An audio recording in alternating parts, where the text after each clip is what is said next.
A couple of years ago, Gamecock fans were saying, "Where's the depth at this wide receiver room?" It's amazing what happens 2 years later. What has just impressed you the most just about this unit as a whole as we get ready for next week? I think the number one thing is the cohesiveness of the group.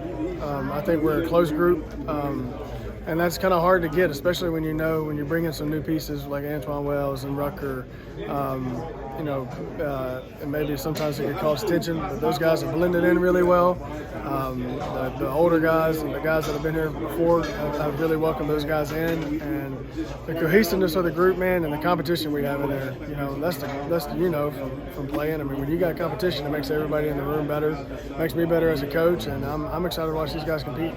One thing, and I brought this up with Coach Beamer, I don't know if you were aware, first time in 3 years that you guys are returning an offensive coordinator, which means for these guys it's going to be, okay, we did this scheme last year. I know there's some new faces, you mentioned some of them, but just for these guys to be able to know, like, okay, this is what we did last year, just even as a former player, I mean, how much more does that help just from that comfortability standpoint? Oh, it's absolutely critical. I mean, you think of the strides we took in the spring from last fall, and then being able to, the rule changes now, being able to spend time with our guys in the summer is just really, I mean, it's kind of taking it to a whole nother level.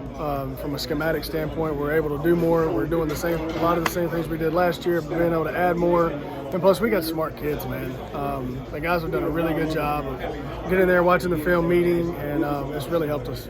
I know you're probably sick and tired of people either tweeting at you or asking you just out and about what the heck's going to be to carry on Joyner's role. I mean, is there a possibility he floats around, or do you see him mainly just being a wide receiver? Well, he's a wide receiver. He's mainly going to be with me, but I think we'd be foolish to not look at some stuff and maybe have a package for him here and there. But he's too vital to me. Like I ain't giving him up. So he's with me. I also want to ask you about Corey Rucker. I know he came aboard late. From just listening to the carry-on, listening to some of the other guys, it seems like he's meshed very well in that room. What is something that maybe people just don't know about this young man outside of the fact that he holds an FBS record as a freshman for receiving yards in the game? He's probably, I've never seen a kid that enjoys bowling so much. That's all he does is bowl. And he's got an unbelievable English accent. Like, he can talk in the most, I mean, literally, if you closed your eyes and you didn't know where he was from, you would literally think he was from England. I mean, it's incredible. Man, he's a great kid, unbelievably smart. I mean, he's done a good job of kind of blending in, and the guys have done a good job of welcoming him in, and I'm excited he's part of our group.